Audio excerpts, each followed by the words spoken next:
नैहर जाए के हम कैल तैयारिया नैहर जाए के हम कैल तैयारिया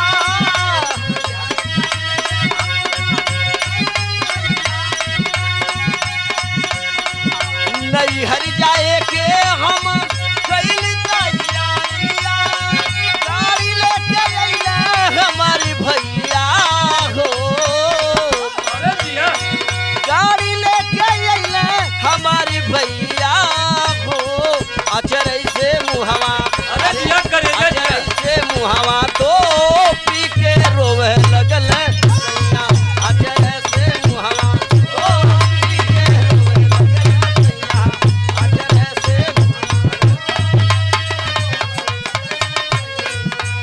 अरे माई ओ बहिना गइल उनकर लड़कैया के बूढ़ी अरे माई ओ बहिना गइल अरे माई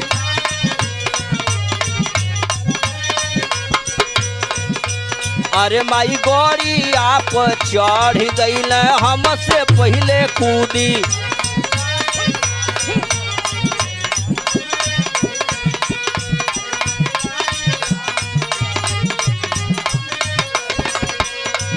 अरे पहले तो हंसी आइल उनके विचार पे उनके विचार पे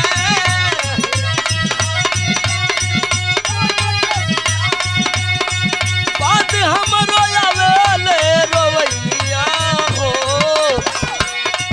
अरे बात हमरो आवेले रोवैया हो अचर से मुहवा अचर से मुहवा तो पी के रोवे लगल सैया अरे दिया पछरू दिया तो पी के रोवे लगल सैया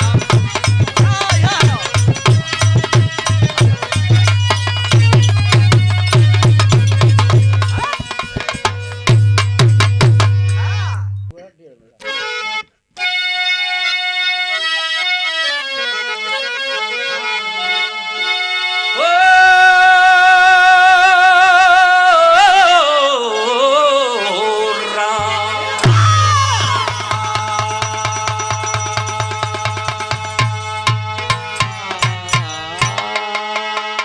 ए भैया देखें Aditya music recording studio Lalganj Azamgarh fans of Azamgarh के चैनल के बाबूजी द्वारा ये सुनील गौतम आपके समक्ष आपके स्टूडियो से ये गीत पेश हो रही है। वीर रस की प्रस्तुति मैं देने जा रहा हूँ। हम राधेश्याम गायक करिया गोपालपुर आजमगढ़ देवगांव की धरती से। बाबूजी कोई बोलने में त्रुटियां होगी तो उसको क्षमा करिएगा आप लोग।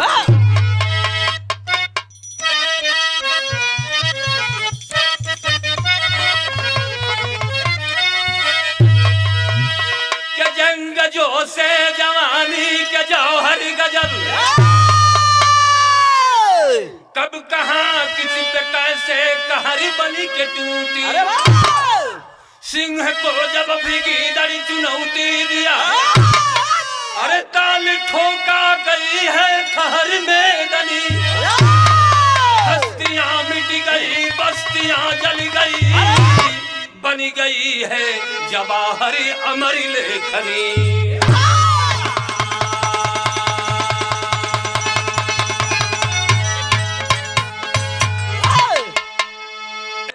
गजल का गीत है मास्टर।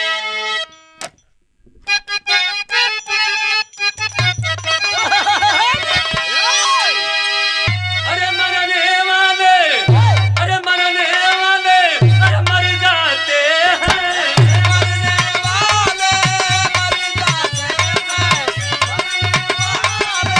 मर जाते हैं अरे मरने वाले अरे मर जाते हैं अरे रहता है बस नाम करता जमाना है सलाम उन वीरों को।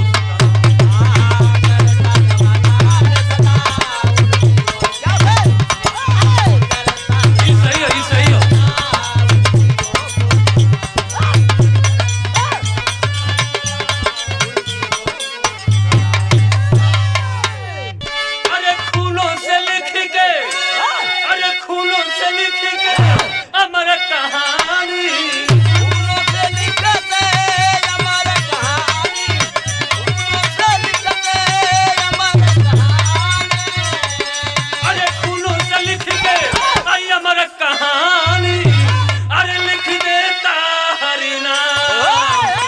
का जमाना है सलाम उन वीरों को।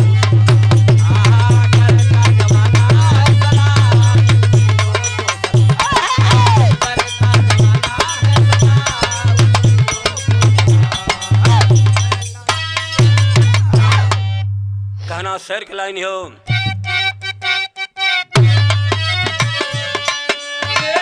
शिवा की धरती माने हरदम कुर्बानी, जंगे जोश जिगरी में ना हर बल चला तूफानी, जूनागढ़ जफर अली था शासन करता मतवाला, एक पहलवान या कलम को ऐसा हदतन से पाला, ऐलान किया दंगल में जो पट्टा हाथ मिलाए, गए मात कुश्ती में तो जेल मत डलवाए, नीरज का शेर बबर था बेदी सिंह तेरी दुधारा, नीरज का शेर बबर था बेदी सिंह तेरी दुधारा, चल गई खबर किसी पे ललकार बज दरबारा।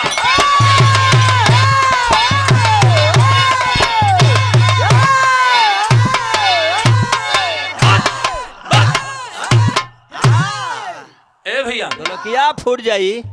तन गई खबर भृगिटी से दरबार मध्य ललकारा। क्या बात है?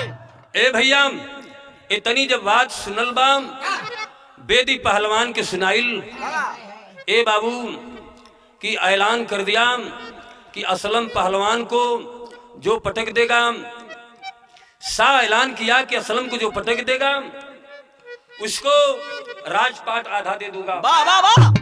ए भैया मेरठ का रहे वाला बेदी सिंह पहलवान इतनी बात सुन ले बाम कि इतना ऐलान भैल बाम, एगो अपने चेला के भेज दलस, कलस की पहले जाए के तय लड़। वाह वाह वाह। ए बाबू जाए के चेलवा लड़ल बाम। ए भैया 65 उसका नाम था। 65 पहलवान गया अखाड़े में हाथ मिलाया, कुश्ती हुई बाबूजी, असलम को पटक नहीं पाया, पटका गया। वही जो है फांसी का आर्डर दे दिया, वह कमीना शाह जो था फांसी का आदेश दे दिया। ए भैया जेल में पहले बंद करवा दिया। जब जेल में बंद हो गया 65 पहलवान, उस समय पता लगा जब बेदी पहलवान को वाह वाह। कि ऐसी ऐसी बात हुई, ऐसी घटना घटी है जिसमें हमारा शिष्य पटका गया, उसको जेल हो गया, फांसी की सजा सुनाई गई। ए बाबू चल दिया मचलते हुए शाह के दरबार में पहुंचा। जाकर के हुआ क्या? क्या हुआ?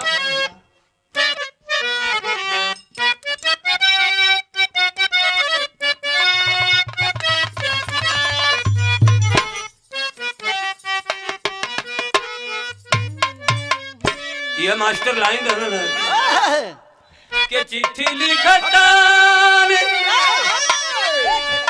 के चिट्ठी लिखतान जनी है के अरे प्यार बलमू, यही में अरे यही में चुम्मा भेजतानी दिल के प्यार बलमू, यही में चुम्मा भेजतानी दिल के प्यार बालमू, यही दिल के प्यार बालमू, यही भेजतानी चुम्मा।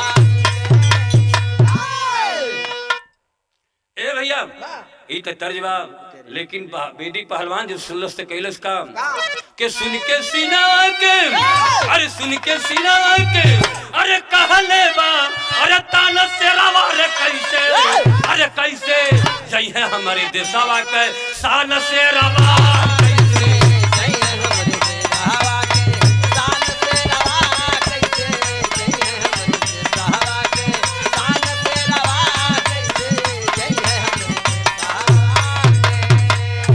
के साह समझावे काहे आके पागलई ना, समझावे काहे आके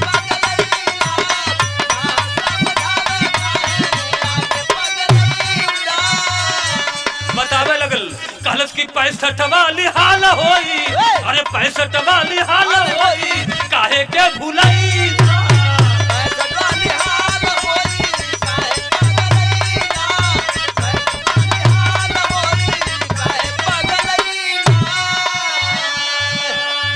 ये गरजे पीर के कैले बाप, अरे ऐलान से रवा रे कैसे जय है हमारे देशवा के शान से रवा कैसे।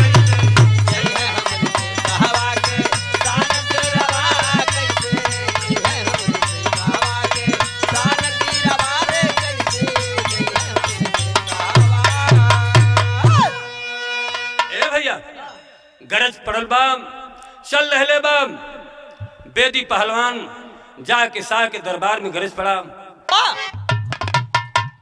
के ये राणा शिवा का देश मेरा, बतौलस के राणा शिवा का देश मेरा, अरे हम शान पे मरने वाले हैं, सर कटे भले सर झुके नहीं, पीछे ना हटने वाले हैं। ए भैया भैल का कहले बाम कि सर भले कट जाए लेकिन सर झुकी ना। तो भैल का यहाँ कर्ज लगे मास्टर।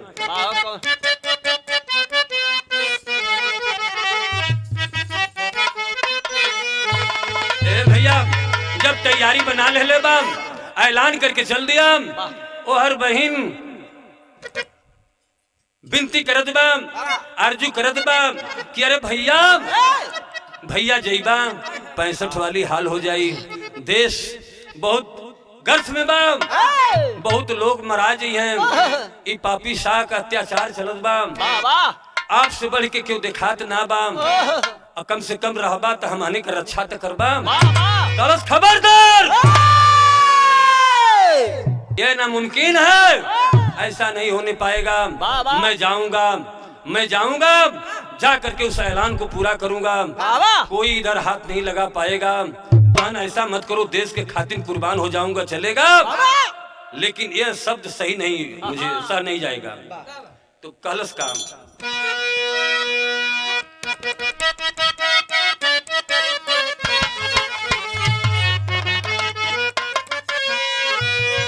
वो है गीत का लाइन का मास्टर के निबिया के डारी जाली कटियाए बाबा, अरे निबिया के डारी जाली कटियाए बाबा, निबिया चिरैयन के बसेरो, निबिया चिरैयन के बसेरो,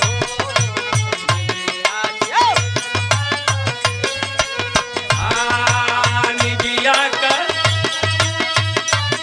चिरैया होता सबेरे बुझी गई है,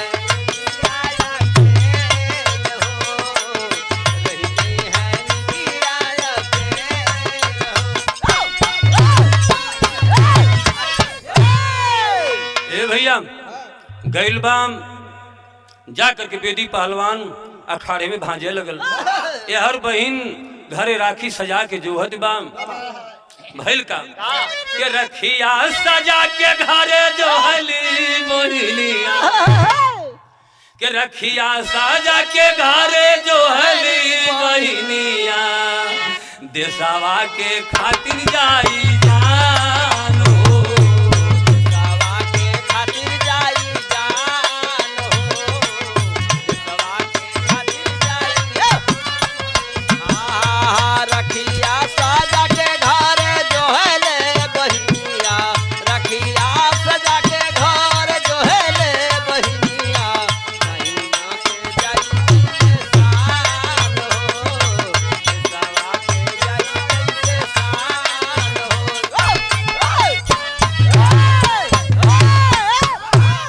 हथवा मिलाई पड़ल कुश्ती वाला दिनावा, हथवा मिलाई पड़ल कुश्ती वाला दिनावा, होके बीरा चला लाचार हो, होके बीरा चला लाचार हो, होके बीरा चला लाचार हो,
भैया 65 पहलवान जेल में था, लेकिन बेदी पहलवान जा करके अखाड़े में धूम मचा दिया। जब वहां जाकर के असलम को पकड़ करके बाबूजी मार दिया दाव चरखी वाला, हजारों खाना चित हो गया। जब चित हो गए तो शाह गुस्सियाए लगल मनोवन बन बाबूजी पकड़ लिया बेदी पहलवान को, पकड़ करके किया क्या, तर्ज बदल गई। और हो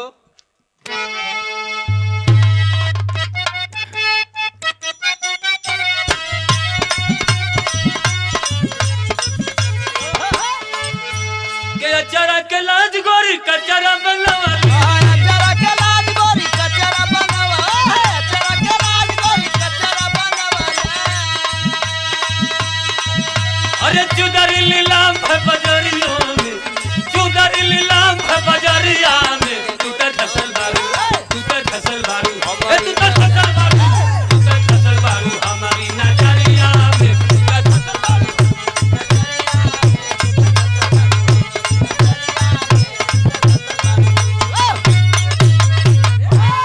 ए भैया बहिन के धीरज बढ़ावत बा, कहत बा कि अरे बहिनिया तनको जिन घबरो वो हम पहलवान के तनी भर में उड़ा दे। अरे वाह! वास्तव में बाबूजी गयल मार दरस चरखी दाव, चारों खाना जीत हो गया।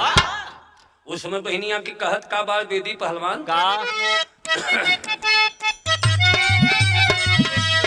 कर्जा जवान सान माटी में मिलावल, जवान सान माटी में मिलावल, जवान सान माटी में मिलावल। अरे तगिया लगावे तू पगड़िया में, अरे तगिया लगावे तू पगड़िया में, तू तो चल देगा, तू तो चल देगा, तू तो चल देगा, तू तो चल देगा जे हल्की कोठारिया में।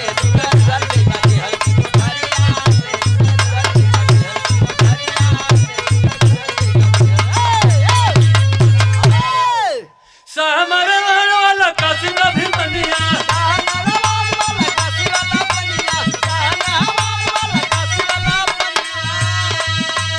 गवन के दिल पानी लूटली है बनिया।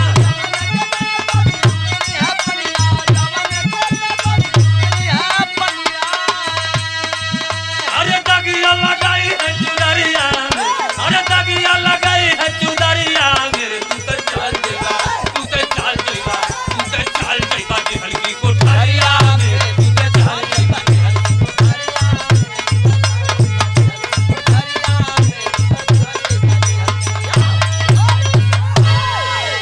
ए भैया बतावे लगल कि अरे बहिन तनको जी घबराया, हम चल जब चली लेकिन तोहरे चूदर में दाग ना लग। बतावे लगल कलश का कि फतेह करूं कुश्ती में बहिनी विजय श्री ले आईबे।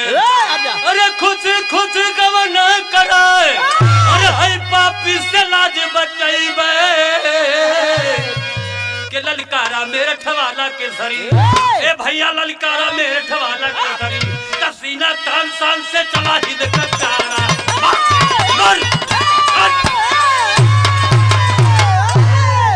छोटू भैया अरे छोटू छोटू पिछड़ जात हुआ आए फतेह करूं कुश्ती को बहिनी विजय श्री ले आईबे। अरे खुद खुद गवना कराए, अरे हई पापी से लाज बचाईबे हो के ललकारा मेरे ठवाला के सरी। अरे ललकारा मेरे ठवाला के सरी, तसीना तान शान से चला ही देखा प्यारा।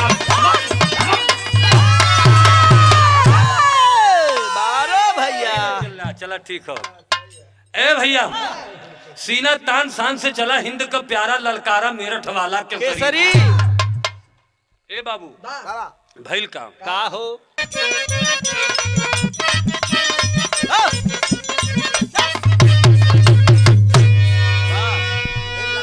हाँ यही लाइन पर हाँ बोल ले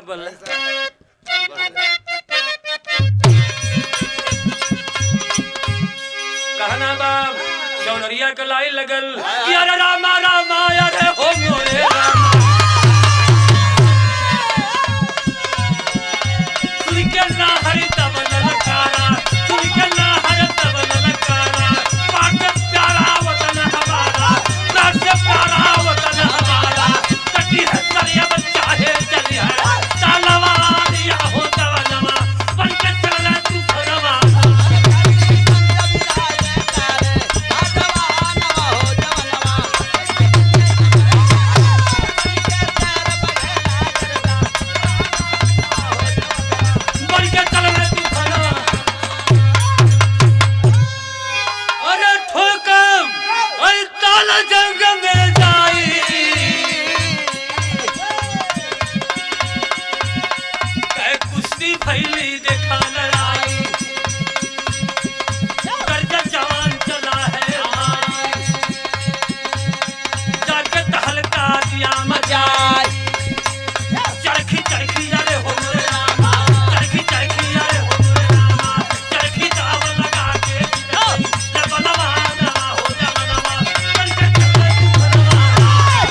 के ललकार दिया।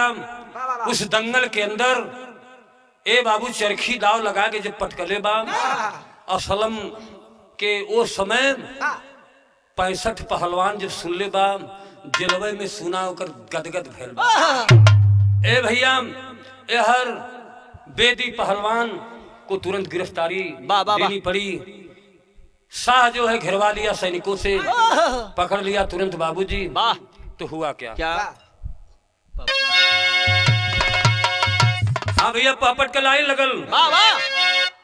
वह भाव कवि जी लिखलन का लिखलन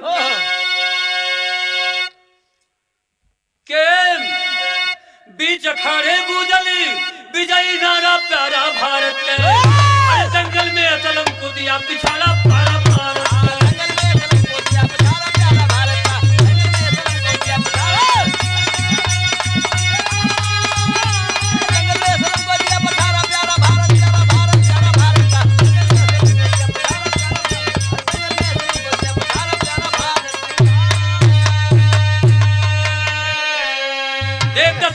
की पापी, अरे देख दसाया सलम की पापी सा गया खिसी आई हो। और 65 पहलवानी के तुरते बेदी रिहा कराई हो। कि भारतवासी देखें बैठे नजारा प्यारा भारत के। अरे दंगल में असलम को दिया पिछाड़ा प्यारा भारत के।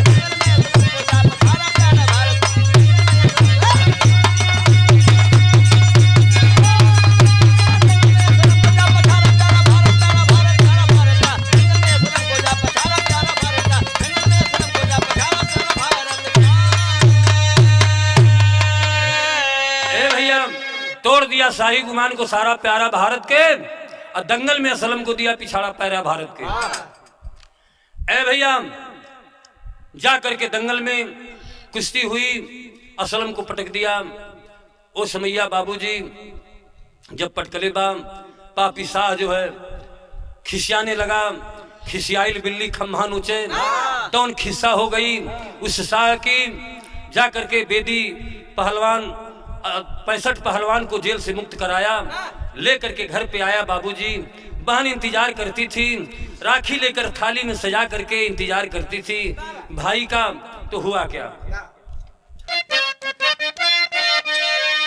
अरे हिंद का जवान शान रखल देशवा का ये भैया।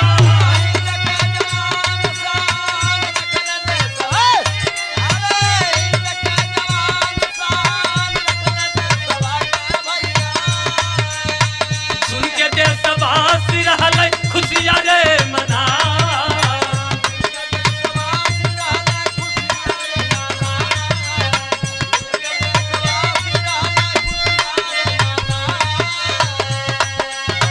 पहुंचा है बेदी जाके साहब के समनवा भैया।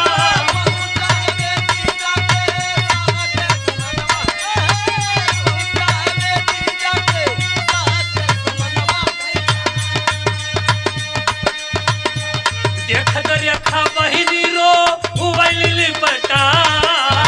देखत रेखा बहिनी रो उबैली लिपटा। देखी देखी बहिनी रो उबैली लिपटा। ए भैया जब पहुंचता है शाह के सामने अपनी बातों को रखता है बाबू। 65 पहलवान को रिहा करा करके लेकर आता है घर पे। बहन जब देखती है तो लपटा करके गरे से गर लगा करके बाबूजी रोने लगती है कि अरे भैया हम तो बेतहाश थे, हमने आशा छोड़ दी थी कि लगता है कि मेरा भाई अब नहीं आएगा। जब 65 पहलवान की यह हाल हो गई तो हमने सोचा कि आपका भी वही हाल होगी, इसलिए मैं हताश होकर के सोई थी। ए भैया तो भैल काटते चलता रहे।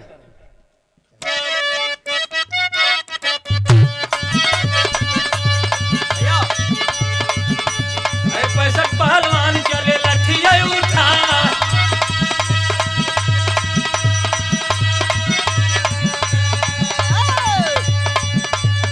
65 पहलवान चले लठिया उठा।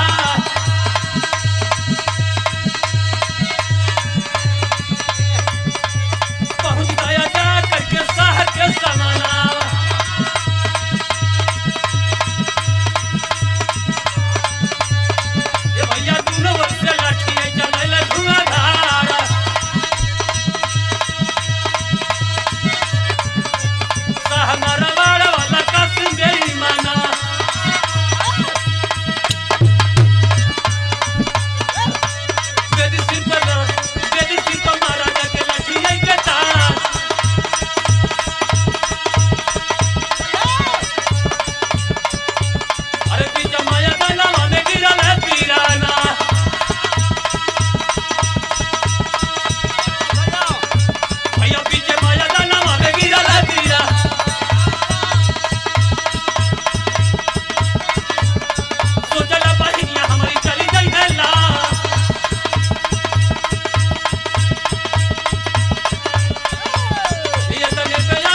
ऊपर छटके में लाठी चल गई धोखे से। वाह ए बाबू समर पे गिर पड़ा।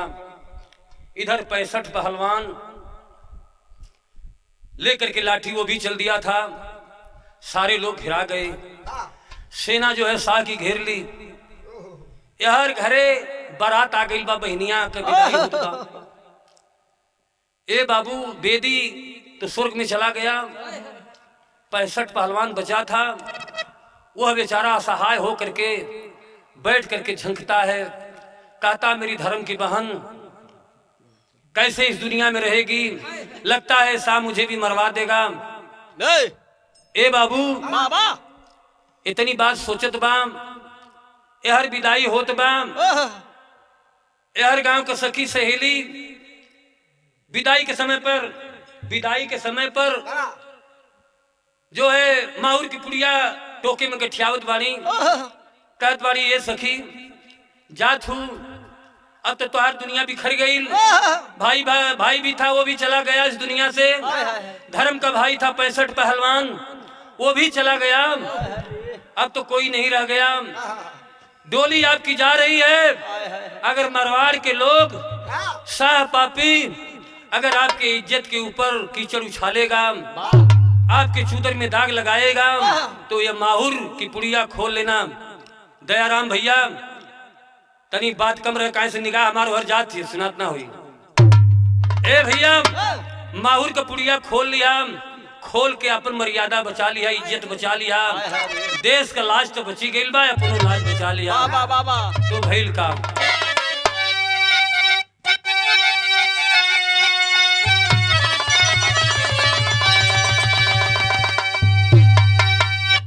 क्या जननी के अरे लाज कैसे जाए वीराना, तलाल पपिया सलादिया बचाई पीरा।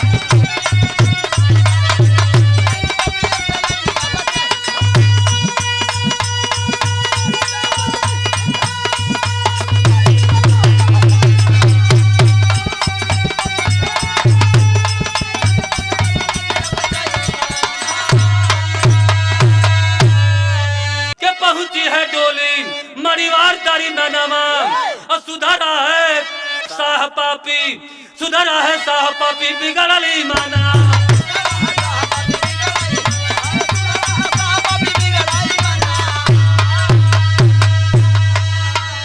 अरे डोली कवरवा आई उठाई बिराना, तलहली पपिया से लदिया बचाई।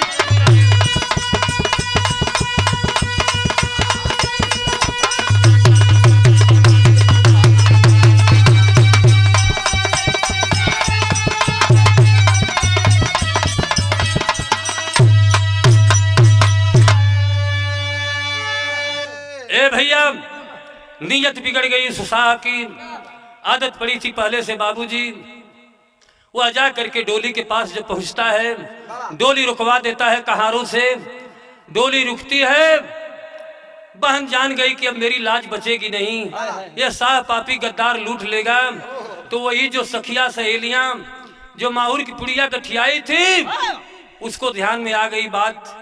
बाबू वह बात ध्यान में जब आई तो खोल करके माहौर की पुड़िया बहनिया खा ले बाबू। अंदर में बाबू मर गई, मरी हुई पड़ी हुई थी उसी डोली के अंदर। बाबूजी शाह सोचा कि दुल्हन आ रही है, जा करके डोली रुकवा करके जब वो हार को उठाता है तो देखता है कि उसमें मैयत पड़ी हुई है। ए बाबू शाह खिसिया गया, आ गया लौट करके वापस सैनिकों के पास, कहा कि डोली उतरवा करके मेरे सामने लाइए। ए बाबू जब डोली में से उतरवा करके उस दुल्हन को, मरी हुई लाश को ले करके पापी जो है गद्दार आता है, तो हुआ क्या? क्या डोलिया में, अरे डोलिया में लसिया देखाई बीराना, कैसे जननी का लदिया बचाई।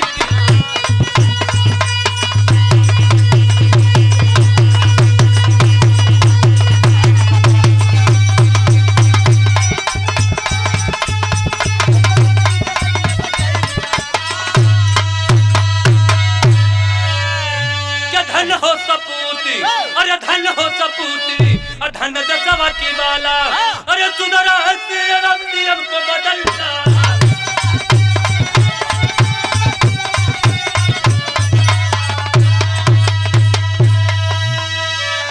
ए भैया सुधरा है सीएम, अब नियम को बदल डाला। पहले राजा जो था वही मुख्यमंत्री कहलाता था, आज लोग मुख्यमंत्री कहते हैं जिस राजा को। भैया पहले के जमाने में वो राजा था शाह जो है, तो हुआ क्या के अंबर यमनी, अरे अंबर यमनी है किरत के गाई बिरना चल हली पपिया चल दिया बताई।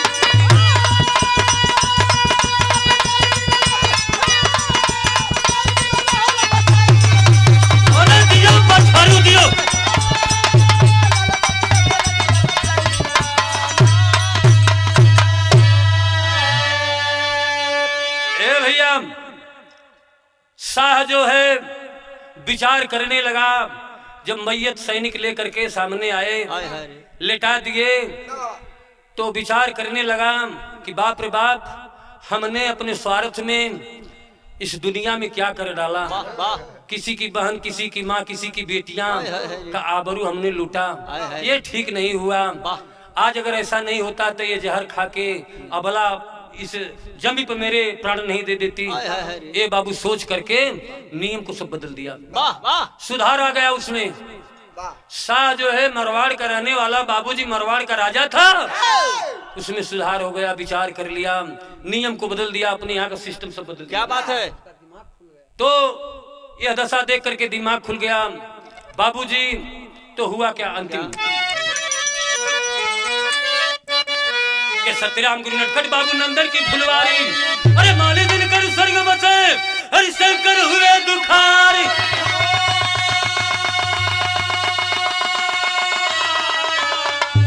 के ललिकारा मेरठ वाला केसरी, ये भैया ललिकारा मेरठ वाला केसरी, लिखते लाल जवाहर राधे श्याम निराला, ललिकारा मेरठ वाला।